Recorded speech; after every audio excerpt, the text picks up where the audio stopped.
Okay, hi, it's your writing coach here, and this week I want to talk about presentations. Okay, a lot of people struggle with this idea of presentations. It's something that people dread. Hopefully my experience will be useful here, because I am someone who massively in the past has dreaded presenting. When I first started teaching, out of something like the 8 or 9 other people training, on that first day when they made us teach in front of a full class, it was me who really bombed. But the next day when I went in and I stood up again in front of the class, it was a lot easier and I was a lot more comfortable and I was a lot better. Through that process, through that training, what I've come up with is a kind of system that works for me. I know that if I do these things, if I hit these marks in the preparation, then when I actually get to that moment, I know that I'm gonna perform as well as I can. So number 1, forget confidence and just prepare. In the weeks beforehand, if you're ever sitting there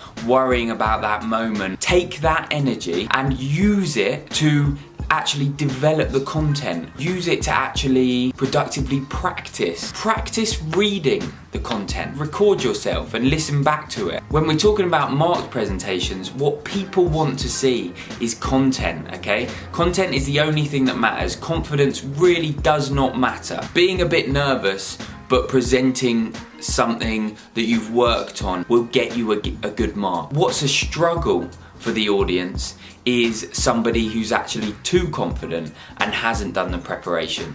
Okay, so the second thing I want to talk about is managing the attention of the audience. So when I'm building my PowerPoint slides, I'm thinking about the act of giving the presentation, using the visual aspects of my PowerPoint to take the attention away from me as the speaker. So when I cue that graph and it hits the board, everyone's going to be looking that way, and I know that at that moment I'm going to have a second to breathe and I'm going to have a second to look at my notes. In longer presentations we can use things like video. Let's say I'm doing a presentation that is over 5 minutes long. There's no problem with me having a 20-30 second clip in there. Everyone's looking up there and it's going to allow me loads of time to really think, where am I going next? What do I need to be thinking about communicating in the next section? So the final really simple tip is just having 2 sides of notes, okay? On one side, we're going to have our cueing notes, okay? Some short little notes that are gonna hopefully remind us of the things that we need to say. That's what we hope to do,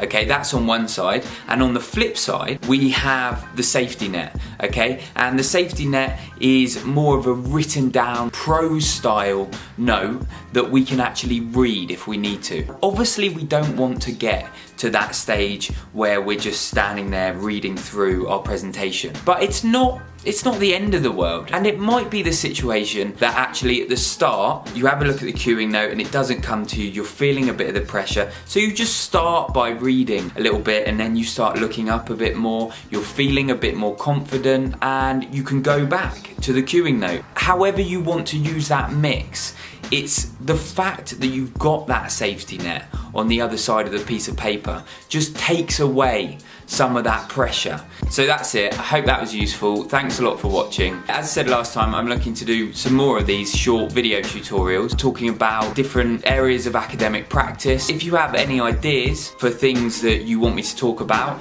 please do message me. So I think that's it. Thanks again for watching and I'll see you guys.